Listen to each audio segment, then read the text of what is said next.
The following is a special multimedia presentation from NorthJerseySports.com. Brought to you by the Bergen County Education Association. Bergen County Public Schools work because the BCEA works with you.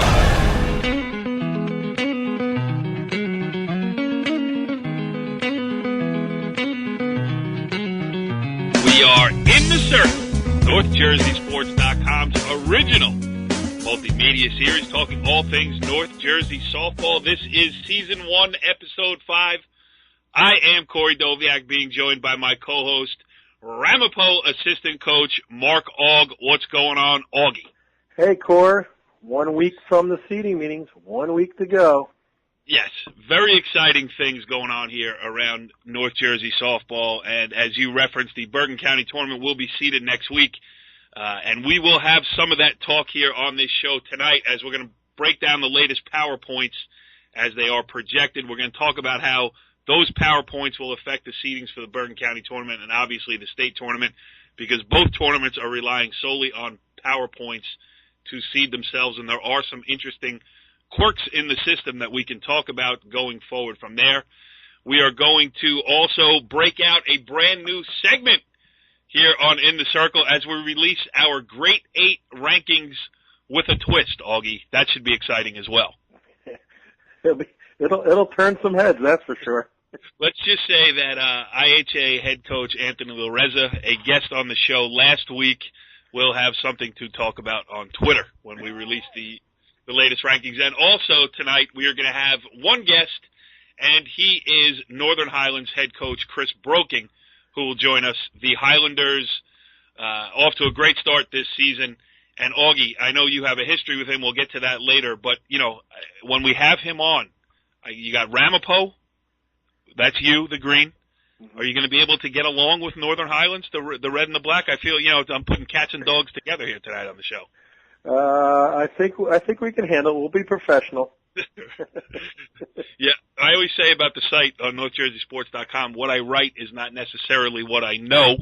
So maybe what you should say is what you say is not necessarily what you want to say. Quick update, because we have you here. Quick update on the Ramapo Green Raiders making a late push here. A 3-game winning streak that was snapped yesterday. Tough loss against Paramus, but it seems like your girls are starting to figure things out a little bit. Yeah, we're starting to play well, which is what you want when tournament time comes around.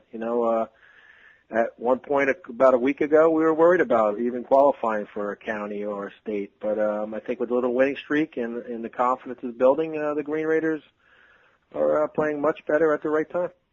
Yes, and avoiding the jinx of the in the circle. Well, that happened earlier in the year. And it is something that we talk about amongst ourselves, but we are not going to publicize the fact of the in the circle jinx, despite the fact that I just said it here, because we do want to continue to get guests on the show for the rest of the season. That is true. Hopefully Chris was, not listening right away. Yeah, and right.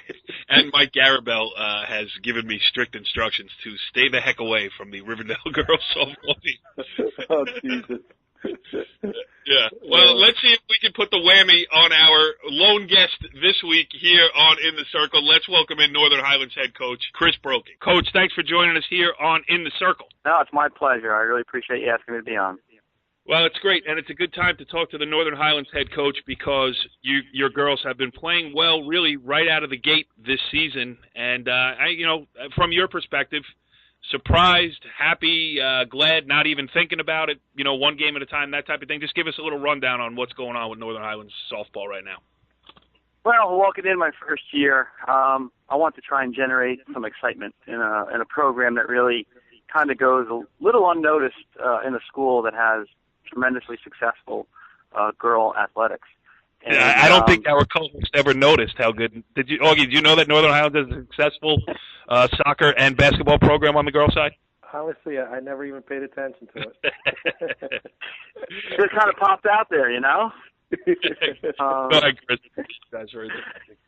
But, just based on the vibe around the school and the type of kids we have, I always felt there was potential. And I just felt that they had the right mindset. And the kids were evaluated properly and put in positions where they could be successful and, use their talents to maximize, their abilities they would start to believe in how I approach it. A total team first attitude, nothing but positive approaches to the game, and really like a no excuse type approach where you just want to keep improving. And so going into it, we sort of were feeling each other out, and I think as we started to get through a real difficult spring tryout process and getting the team together with the weather, it kind of made us a little closer. And, I think it really bought into it. And when we started playing, it really was just about the team. And so I wasn't surprised from the attitude, but, when the results started coming in, it was gratifying, and it just helped enhance what I was trying to accomplish, the first-year coach. Yes, I guess you can grow as a team when you were ducking line drives from the baseball team, practicing on the other side of the gym for the entire month of March and April or whatever it was, because the weather kept everybody inside. But how much? Question for you: because of the profile of the school, because of the soccer program, because of the basketball program, do you feel like that, and you being an assistant coach of the basketball program, being around that culture of winning that has been built there now? Do you think that just carried over? Where I don't know how many 2-sport or 3-sport athletes you even have over there, but it seems like the girls programs in every sport at Highlands say, hey, you know what? If we're going to play, we should win. It definitely starts in the fall, because soccer's such a high-profile sport. And then, the basketball I've been part of, my 10 years at Highlands. And what makes us even, competitive as well is the league we play in. Right. It is so demanding. And, we get to a point where we say if we can be competitive in our league, that automatically translates into competitive in state and county play. That's how tough it is, day in and day out. And I think a lot of what our school, what the teams in our school are able to do is they're so competitive in the league, it just kind of spills out into those areas. And it can be contagious. It does filter down. And, it's just a matter of respecting your opponent and their abilities, but also not, being in awe of them and going out and just trying to do your best. Something that Auggie and I have talked about many times over the years, and certainly over the last 5 weeks on this show, too. Augie's team was scuffling a little bit during the regular season. They go out and beat Jefferson, who was one of the highly regarded teams from West Jersey. Just nice to get out of league play and go see some different faces. Not necessarily that the teams you're going to play are bad, but it's just not the same ones over and over again, and it's refreshing when you can get out of the league. And like you said, that always pays dividends later on down the state and county playoff time. Okay, Auggie, I know you've been doing your research on Coach Broking, so lay it on him. Well, let's see. We're going to start off with let's just talk about your pitchers. You have 3 games coming up, tomorrow, weather permitting, but you're going 3 days in a row, and you are one of the fortunate ones that have actually 2 number ones. Let's just talk a little bit about them, your 2 number 1 pitchers. Yeah, listen, pitching and defense, that's what it's all about, and that's what keeps you in games, for sure, because you can't always count on getting the hits. And, I've talked to the 2 girls. I got, the taller 6'1" lefty and Katie Duncan, who's a junior now, and 5'10", Sarah Gunderson. Both of them just love softball so much, and I think they realize that if they not just competed against each other, but just tried to be the best they could be, they would automatically press the other one to try and be just as good. And I told them if we want to go deep into the season, we have to take advantage of the fact that we do have 2 pitchers, and the only way it's going to work is if they support each other. I'm still trying to feel out the process as well, as far as utilizing them in the right time, as far as, against the better teams the third time around, the advantage starts to get to the batters.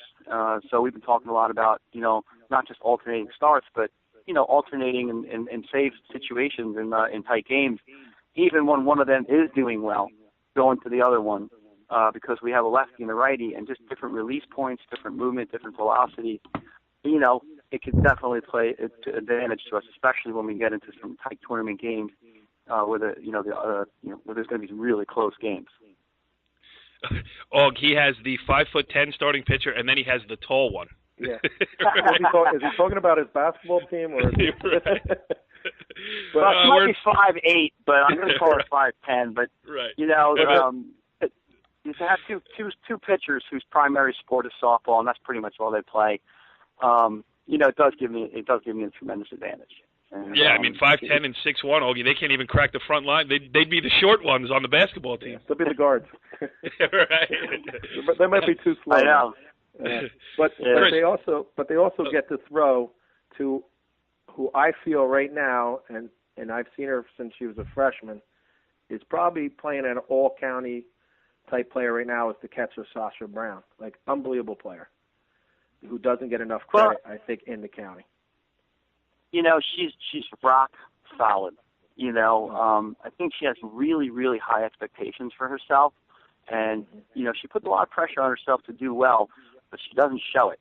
And, you know, that gives her this really focused approach at the plate every time she gets up there. And especially, and this is something we talk about as a team all the time, if you want to win big games, you need 2 out hits or 2 strike hits. And she's had multiple really big 2 out hits for us this season. A couple of home runs here and there, triples. You just don't see that from the catcher too much.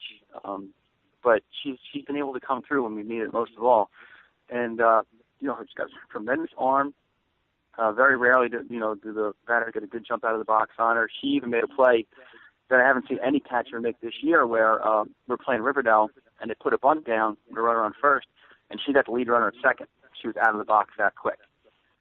So I just think her defense translates into her offense, and that really just tough-nosed, catcher approach where you just kind of not afraid to go for it and have the confidence to back it up. She's definitely been rock solid for us this year and sort of got her up there in the number 2 position, even though she might be more of a natural 3 or 4 hitter. I just got to get her up as many times as possible. Yeah. And Corey, and unfortunately, I saw that up close when she hit a 3-run homer to opposite field against us to beat us. So. Coach Brogan nice enough to mention that, or against the opponent in his soliloquy there about his catcher. Hey, thank you, Coach, for worrying about the feelings of my co-host. He's a little sensitive. Well, she did it to a couple other teams too, but. So let's talk about Bergen County as a whole here. You know, we're going to go over it a little bit more in depth when we talk about the PowerPoints here. But the county, you know, we've talked all season.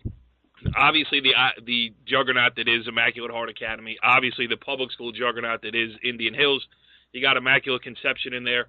Ridgewood has played itself into that, maybe that, 4 spot or whatever. But I really think, and I think this is going to bear itself out when the county tournament does roll around, is that there's going to be a lot of great, forget semifinal and quarterfinal games. I think there's going to be some really interesting round of 16 matchups because I think there's a lot of good teams around Bergen County. And when last year going into the county tournament, I felt like IHA was going to win. It turned out to be right. It didn't take a genius to figure that out with the and not that I would be surprised if they went on to make it 4 in a row this year, but I really do feel like there's a couple 1-0 games in all of the top teams' future. Do you feel that parity around the county as well?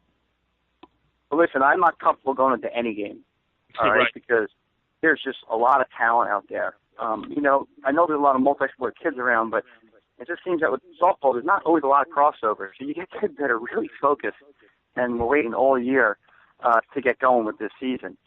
Very much like wrestling. We do a wrestling show here, and I think the number of participants is down when you look at the overall, but the number of participants who have made it their focus and their primary sport, playing all year round, going out, competition in club teams and stuff like that, I think the level of the best players has raised itself, even if there aren't that many program players around like there used to be. Oh, definitely. And I think another thing that is really helping out, especially, you just named a couple of real top-shelf teams there, and, go figure, what's the common denominator? They have pitchers that strike out 10, 11, 12 girls a game. Right. And that's great for them. That's a huge advantage. But as a defense, though, you're not making a lot of plays behind those kinds of pitchers. And, I know we do. We had a great game the other day against Ridgewood, and I think we only struck out maybe 2 or 3 batters, which means we had to make a ton of plays with runners in scoring positions and first and thirds, bunt situations. And I see that with a lot of the teams, out there that don't have those, strike them out to an inning pitchers. And that just makes those teams better. That's why you could definitely see those 1-run games coming down the line. We played Indian Hills yesterday we lost 1-0. And, we just had to make a ton of plays on defense to stay in that game because Katie Duncan started for us, and she only, I believe, struck out 3 through 5 innings, which means we had to make some plays. Otherwise, that wouldn't have been a 1-0 game. It would have been 4-5-0. So yeah. I just think that pays dividends down the road when you can, have to make plays under pressure. And you get to the county games, and they seem routine and not for the first time, Yes, definitely. You would definitely like to be battle-hardened than playing your best ball going into it. Okay, Og, what else you got? Well, I think that was a good point because, like he said, his girls or anybody's girls who don't have the pitching are feeling all the time. Why here is these strikeout pitchers. Let's see them make. If you could put the ball in play, like we always say that when we get to him, just put it in play and maybe something will happen because they don't feel it as much. I said you can catch that break that day. So on any given day, I just think someone, like he said, he just lost a tough one, 1-0. I said, another day he could pull that game out 2-1. Just because they're used to fielding the ball, it just takes that one break to go the other way for a change. Yeah, and that's gonna be the difference.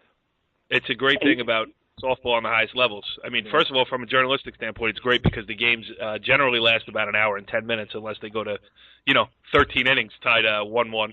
But on the other hand, it just makes that county tournament where everybody's watching, where it's played at one venue or two venues, and you get the crowds crossing over from game to game. It really is a great atmosphere for high school sports.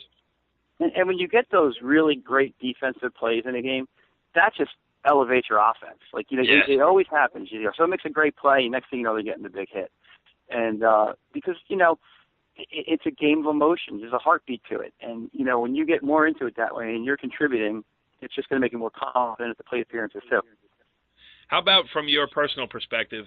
I know you have plenty of coaching experience coming into this, but this is your first year as the softball head coach there. Anything surprise you where you say, "Oh, I wasn't expecting it to be this difficult, this easy, this complicated"? How's it been for you on a personal level? Being the varsity coach, because my coaching experience in high school, as far as a related sport in baseball, I did some JV, some freshmen, and some varsity assistants when I was over at Old Pan for a number of years. But when you're the varsity coach at that level, it's kind of liberating in a way because, Aug can attest to this too, like JV basketball. You're playing a lot of kids to try and keep kids happy, and you're trying to really factor in so many other things. Where when you get to the varsity level, it's actually liberating because you can't factor that in. Yeah, at all. Good point. And you have one obligation, and that's to play to win and make the decisions that you think are best, and it kind of sets you free of a lot of those other things that kind of creep into your mind. Because you want to be a good coach, and you want the kids to enjoy the game and develop. But when you get to the varsity level, it's a little liberating. And another thing, when they are at the varsity level, I'll compare it to trying to coach my 9-year-old in his travel baseball. I mean, you got to teach him how to hold the bat, how to throw a ball. These girls are going to know how to do that. Yep. Right. It's very much just how are you going to approach the game and supporting one another. And, just really backing each other up. If you don't get the hit this time, well, maybe the next girl will, and you're going to get your shot again. Don't be down. Always be in there. And so at the varsity level, it's a little easier to do that, I think. Even though the competition is way more intense, it's a little easier to do it, I think.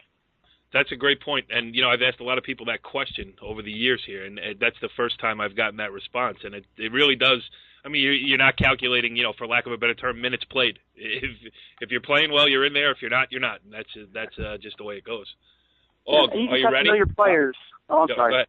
No, go ahead. No, I'm saying you have to know your players, and just that, just because one girl might get 2 or 3 hits one game, that doesn't necessarily mean the girl who didn't get a chance couldn't have done the same thing. Or it's like the next game she's not capable of getting that hit as well.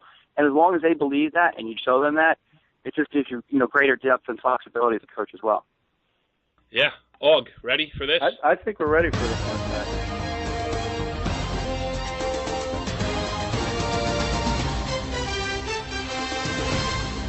That music can only mean one thing. It's time for Augie's Fun Fact. Well, as you've heard, Chris has mentioned many things already tonight, so basically he probably stole the fun fact. But Chris and I coach against each other at the JV level in girls hoops 2 times a year. But unfortunately for me this year, he swept me. Augie, that doesn't sound like that much of a fun fact for you. Yeah, well, at least they're competitive. Honestly, it's always a good game when we play them. It's funny, the JV hoops. Everybody's like, JV hoops, JV hoops. It's all about the varsity. But it's fun going against Chris. We always have good games, and unfortunately, like I said, for me this year, he got the better end of the deal. All right, well, there's always next year. Yeah, that's very rare. That's very rare. And what's great about it is, we usually split. We get pretty competitive about it, but in a fun way. And as soon as the buzzer goes off and the game is over, it's over. We just shake hands, and we look forward to those games. We really do. Yeah. And I think there's no home official advantage either. I feel a tremendous sense of accomplishment tonight. We had 15 good minutes with Chris Broking, and we stayed away from all the aspects of the Northern Highlands Ramapo rivalry. We kept it civil, which is great. And Chris Broking doing an outstanding job with the Northern Highlands softball team, off to a great start, coming into crunch time of the season here. And wouldn't surprise me if your girls went on to do big things. So we certainly congratulate you on what's been up to this point and wish you the best of luck going forward. Hey, it was really a pleasure to be on with you guys. I appreciate all your hard work and, trying to make the experience for the girls that much more fun and that much more memorable. Well, we appreciate it, and we will be out to a game. You mentioned the Riverdale game early. I was there, had to leave early, had a family commitment. But as I told Karen Shanstein, who gave me your number and stuff, I will be out to see a game soon, and I will live up to that. So I appreciate you coming on, and we will talk soon. Thank you, guys. Take care. Have a good night. Well, Augie, that was interesting stuff there with Northern Highlands head coach Chris Broking. Sometimes you get into a conversation and you forget you're even on the air. That was easy with him. Yes, great. That was a great conversation with him, and Augie held his own. With Ramapo, I took in stride. I even mentioned how the girl hit a 3-run homer against us. Did you just compliment yourself? Yeah. That's Augie crowing right there. That was great. Yeah. All right. Well, we got some new features we are going to debut on the show this week. Well, I should say new feature. And it's time, Augie. Let me see what I can find here as far as a sound effect. I don't know. I'm under the gun here. I'll go with that. Only because I couldn't find anything else. We'll go with the Tarzan rankings here. NorthJerseySports.com's grade 8 girls softball rankings with a twist. Are you ready, Augie? Let's hear it. All right. Starting out at number 9 in the grade 8 is Northern Highlands, and we just had Chris Broking on. They play their way right into that last spot in the rankings, and it's well-deserved for them, huh? Yeah, they have some impressive wins over Ramsey. They beat 10-0. They beat Ridgewood 3-0. They've had, and their losses have been, twice to Indian Hills, a 1-0 game just recently. Off to a great start. Yeah. So, moving on here. Number 8 in the grade 8 rankings is Paramus, and I hate to do it to you, Augie, but they had a nice win over Ramapo. We're taping this on Tuesday night. They had a nice win over Ramapo on Monday. Yes, he is. They have squeaked out. I'm going to say squeaked out 2 one-run games against Ramapo this year. But Brian's team is, they got off to, I believe, a 1-2 start. And they've been rolling ever since. I think they're like 8-1 their last 9. Yes, and definitely a threat come county tournament and state tournament time because of what they can do at the top of their lineup. They get those 2 on base, Noel Hodgins and Seta Cassie, and they can make things happen on the base pass. Yeah, as he says, as their coach Brian has says, they're their top 1-2 punch in the county. Yep. So definitely a team to be reckoned with going forward here. Okay, number 7, and our lone participant here from outside Bergen County as DePaul, the Passaic County. I believe they're the top-ranked team in Passaic County, probably be the number 1 seed in the Passaic County tournament, and DePaul comes in at number 7. Yes, and of course they're led by a great pitcher in Ashley LaGuardia. And again, DePaul, they're only, they lost a tough one. I think they've only lost within their division, which is just the IHA. So, another, good team with good pitching. Yes. Our resident small public school in the rankings, we move up to number 6, and let's talk about Saddlebrook. Again, led by the legendary, I'm going to say legendary Darren White, because he will eventually be back on because he's the seeding tournament director. But again, Saddlebrook 14-3 on his way to again probably his 75th straight year of 20 wins. And but again, great hitting team, pitching, and they're rolling along 14-3. Yes, absolutely. All right, moving up one spot to number 5, and a team that we touched on earlier in our conversation with Coach Broking is Ridgewood, who, getting tremendous pitching and really playing all-around good softball. Oh, yes. And honestly, probably an all-county pitcher. I mean, what she did the other day against IHA in a tough 2-1 loss, I haven't seen many teams in years keep IHA off balance like she did. And, with pitching and defense, senior leadership on that team, Ridgewood's rolling along and will be definitely a tough out. All right, now we get to the heavyweights that we have been talking about all year. Number 4 in the NorthJerseySports.com, Grade 8, Immaculate Conception. Hard to judge on a day-in, day-out basis because of the league schedule they're playing. Not their fault, and they have been rolling all year long. Yeah, and I think we keep them ahead of Saddlebrook because they did play head-to-head. I think they're 12-1, and they do have a win over Saddlebrook. And I just saw them recently knock off Mawa, who's a very good team. Well coached, and going to be another one. It's going to be a tough out, and everybody says, well, they don't play a tough schedule. Well, you're going to see a tough team in IC. Absolutely. Number 3 in the NorthJerseySports.com Grade 8 rankings, we go to last year's Group 3 state champion, last year's Bergen County Tournament finalists, and also a team that you know well, Auggie, Indian Hills, the sister school in the Ramapo Indian Hills School District. Probably right now, the best public team in the state. Like overall, I mean, obviously one of the top pitchers in the state in Durango. Unbelievable offense. They got Lakota, Shelby Allen. You can get Levine. You can go down the line. And of course, Joe's got the ship going in the right direction right now. And they're rolling on all cylinders. Absolutely. All right, Auggie. I should, again, come up with another type of sound effect here for our top spot in the NorthJerseySports.com Grade 8 rankings. The number 2 team in those rankings is the Immaculate Heart Academy Blue Eagles, or what do they call themselves over there? I mean, until somebody beats them, they're the top-ranked team in our rankings. Oh, absolutely. Anthony, it's like a well-oiled machine. It's like a Mercedes-Benz over there. It's just like they just keep rolling along. Again, probably maybe the best pitcher could go down by the end of the year in state history. Offense, top to bottom. I mean, it's a scary scene over there. Steph Thomas, we should mention, won the 99th game of her career today as we tape this on Tuesday night. That ties her for the all-time lead on the North Jersey victory list. So she's an all-timer. Oh, unbelievable. And it's funny, as hard as that girl, small in stature, but boy, can she throw a ball. And what a competitor. And everybody talks about her pitching. Let me tell you, what a great hitter, too. I mean, this is an all-around great player. Absolutely. Auggie, she might be small in stature, as you say. Yeah.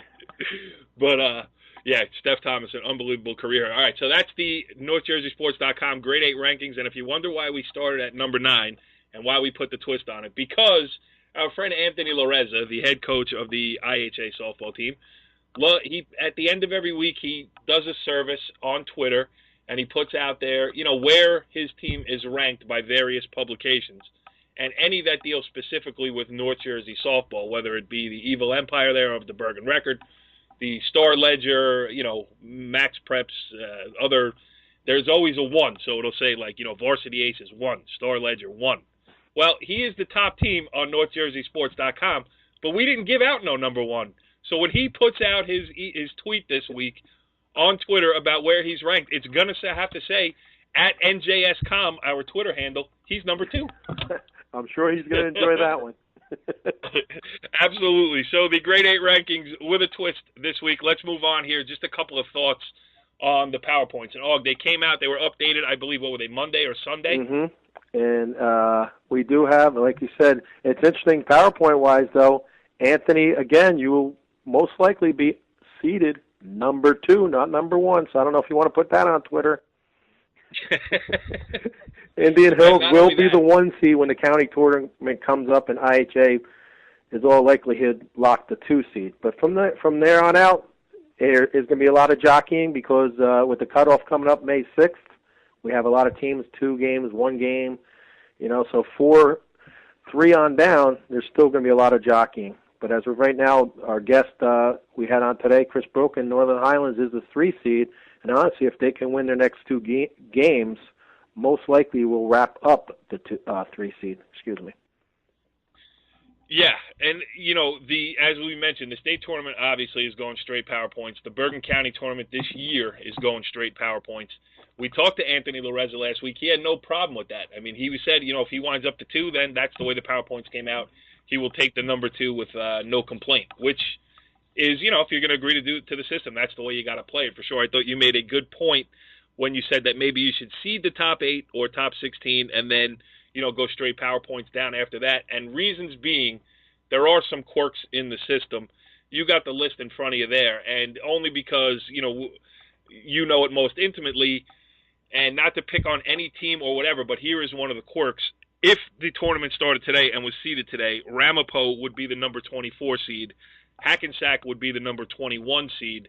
Ramapo beat Hackensack twice this year. So, again, that's the most glaring example. It stinks that it has to be your team because then it sounds like we're going, oh, Ramapo's complaining. But, it's just a statistical anomaly, I guess, as far as the PowerPoints go. Yeah, exactly. I mean, Hackensack pretty much, we're in the same league, so we basically played pretty much the same schedule. And, and we did go out and play at Pope John, who's 17th in the state, with Jefferson. And unfortunately, that even going out and playing these, even tougher games outside the league as we have done, hasn't really helped us as far as PowerPoint strength.